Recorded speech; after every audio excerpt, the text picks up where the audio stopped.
it. When someone you love is grieving, it can feel like you're standing on the shore, watching them navigate a stormy sea. It's one of life's most painful journeys, and it's natural to want to reach out, to say or do something that will calm the waves.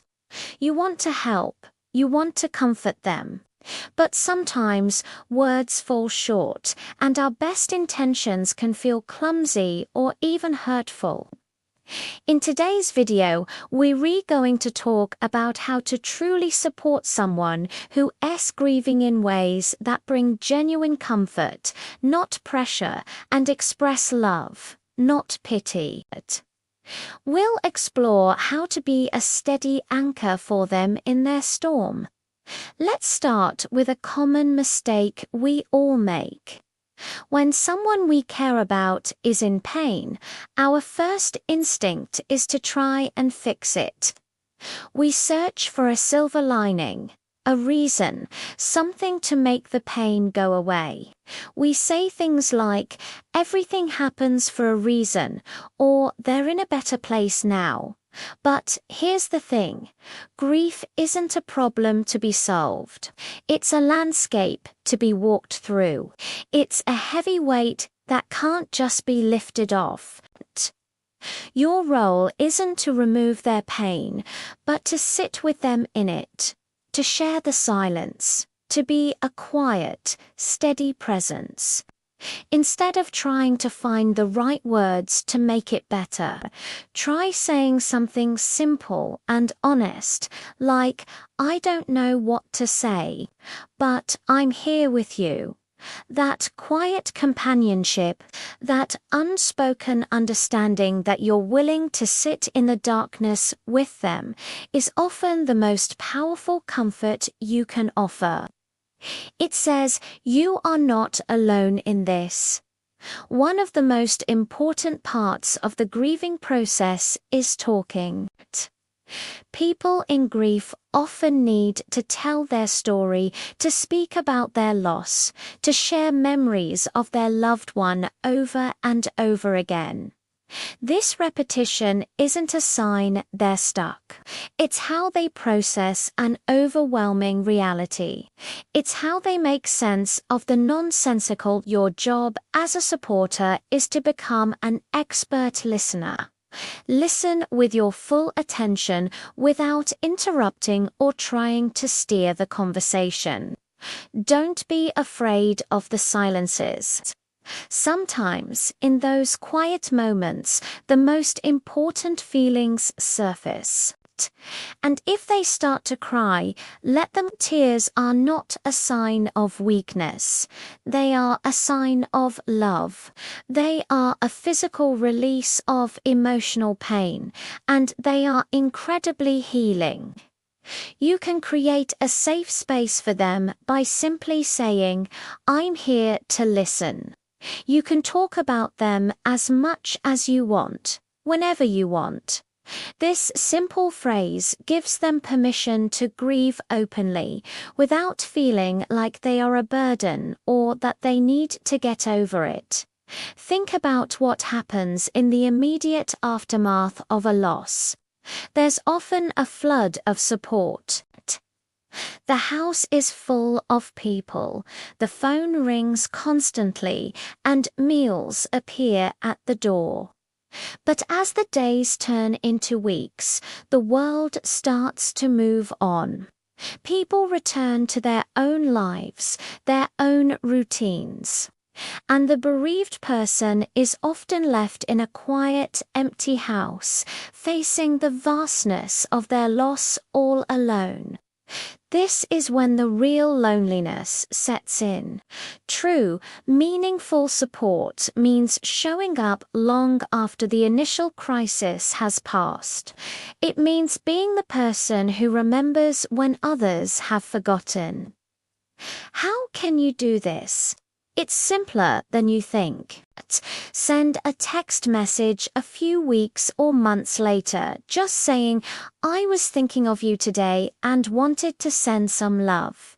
Make a note of important dates, anniversaries, birthdays, or the day of the loss itself, and reach out on those days. A simple thinking of your mum on her birthday today can mean the world. Drop by with a coffee or their favorite snack. These small acts might seem insignificant to you, but to someone who feels forgotten in their grief, they are a powerful message. You are still seen. Your pain is still valid. You haven't been forgotten. Words have immense power, especially when someone is feeling fragile and vulnerable. While our intentions are almost always good, some common phrases can inadvertently minimize the grieving person's pain. Clichés like, "they're in a better place," or "at least they lived a long life," or "you're so strong," can feel invalidating. They can make the person feel like their profound sadness isn't justified. So, what can you say instead? Focus on validation and empathy. Try something like, "I can't even imagine what this must feel like for you, but I'm here to listen." Or, if they share a difficult feeling, you can say, "That must be so incredibly hard." You can also invite them to share more by saying, "Tell me about them. What's your favorite memory?" These phrases don't try to fix anything. Instead, they validate their experience and open the door for them to share their feelings without fear of judgment. It makes them feel seen, heard, and understood, which is a profound gift. One of the most practical and helpful things you can do is to offer specific, concrete help. When someone is deep in grief, their energy is depleted. Even the simplest daily tasks can feel like climbing a mountain. Making decisions, coordinating help, or even just knowing what to ask for can be completely overwhelming. That's why the common offer, "Let me know if you need anything," often goes unanswered. It puts the burden back on the grieving person to identify a need and reach out. A much more effective approach is to offer something specific. For example, instead of a vague offer, you could say, "I'm going to the grocery store on Saturday. What can I pick up for you?" Or, "I'm making a lasagna for my family on Wednesday. Can I bring a tray over for you?" You could also offer to help with practical tasks like, "Would it be helpful if I came over to mow the lawn this weekend?" Or, "Can I take the kids to the park for a few hours so you can have some quiet time to rest?" These concrete offers are easy to say yes or no to, and they lighten their mental and physical load without adding any pressure. It's crucial to remember that everyone grieves differently. There is no right or wrong way to do it. Some people need to talk constantly. Others retreat into silence. Some people cry openly. Others may seem stoic or even busy themselves with projects. Some might feel angry. Some might feel numb. Don't judge how someone is expressing their pain. Their journey is their own, and our role is to respect it. And just as there's no right way to grieve, there's also no timeline for grief. Healing is not a linear process with a clear finish line. It has ups and downs, good days and terrible days, anniversaries, holidays. Or even a song on the radio can trigger a fresh wave of sadness, even months or years later. Be patient. Understand that healing doesn't mean forgetting the person they lost. It means learning how to carry the loss, how to integrate it into their lives and move forward with it. Your patient, non-judgmental presence can be a safe harbor for them, no matter how long their journey takes.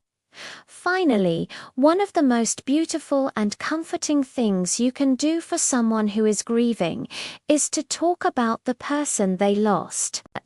Say their name, share your memories of them. A common fear among grieving people is that their loved one will be forgotten, that their life and their impact will fade away. When you share a memory, you are actively pushing back against that fear. You are affirming that the person they lost still matters, that their memory is alive and cherished. It doesn't have to be a grand story. It can be as simple as saying, "I was driving by that coffee shop we all used to go to, and I thought of your dad today. I really miss his terrible jokes." Or, "I saw a beautiful garden and it made me think of your mum. She had such a kind laugh." These simple mentions can bring a moment of warmth, connection, and even a smile on a difficult day. It reminds them that they do untie the memory of their loved one all by themselves. Supporting someone through grief isn't about finding the perfect words or having all the answers.